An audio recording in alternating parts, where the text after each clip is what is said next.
Hello children, in this video I will teach you how to use two modal verbs without mistakes. As many children are confused about the correct usage of could and would.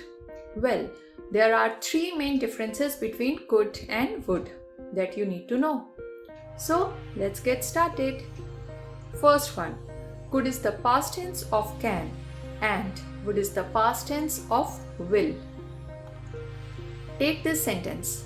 Tom can run a mile within 10 minutes.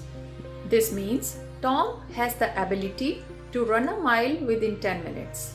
This is in the present tense.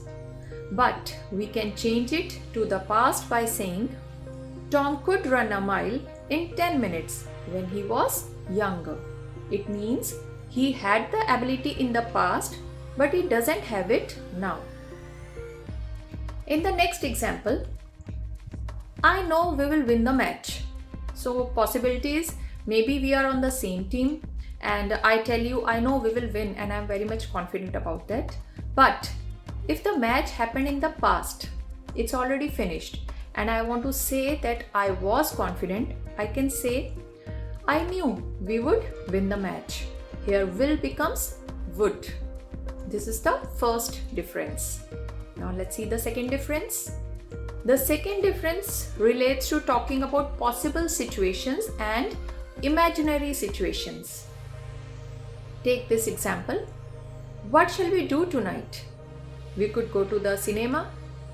Here, can is also possible in this sentence, like we can go the cinema, but could is less sure than can. Here, could is used to talk about possible actions now or in the future, especially to make suggestions. Note here, in this sentence, could is not a past tense form. It is used to show possibility, but I cannot use would for this purpose. So these are possible situations, but when we talk about imaginary situations, we prefer to use would. For example, if I had $1 million, I would travel a lot. Again, don't be confused by the past tense. We say if I had and I would travel because we want to show that this is imagination and it's not reality. I don't have $1 million. Here is another example. If I were you, I wouldn't buy that coat. That means he doesn't buy that coat, he's imagining the situation.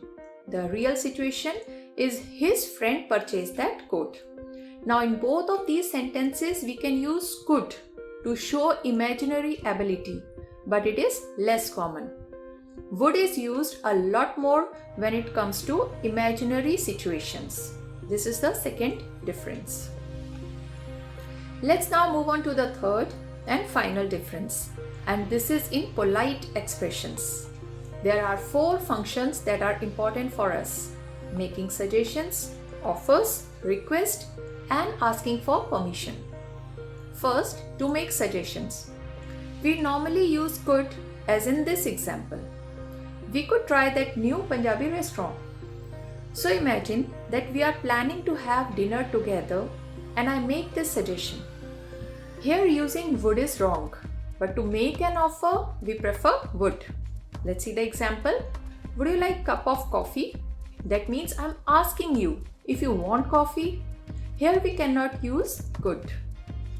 But making request is different because it is possible to use both could and would. For example, could you wait a moment please? You can also say, would you wait a moment please? Although this is very formal and polite. However, we also sometimes use would you mind, as in would you mind if I borrowed your bike for a couple of days? This is a request, but this phrase is fixed. You cannot say could you mind? And when we ask for permission, again there are expressions with both could and would. For example, could I use your mobile phone? Maybe I'm saying this to my friend, so I'm asking my friend for permission to use his or her mobile. I can also say, would it be okay if I could use your mobile phone? Would you mind can be used to ask permission as well. Notice that when we use would it be okay if or would you mind if, we use the verb in the past tense, borrowed. But that's just a grammar rule. We are still asking for permission for the future. Alright, these are the differences between could and would. Okay, let's do one small recap. We can use can and could for showing ability. Could is used in the past tense. Could is also used for suggestions, permission, and for showing possibilities. Would is mainly used when we talk about the past and to express condition, desire, and for polite requests and questions. Okay, that's all in this lesson. If you like this lesson, give it a thumbs up by hitting the like button. Happy learning. I will see you in another lesson soon. Take care. Bye.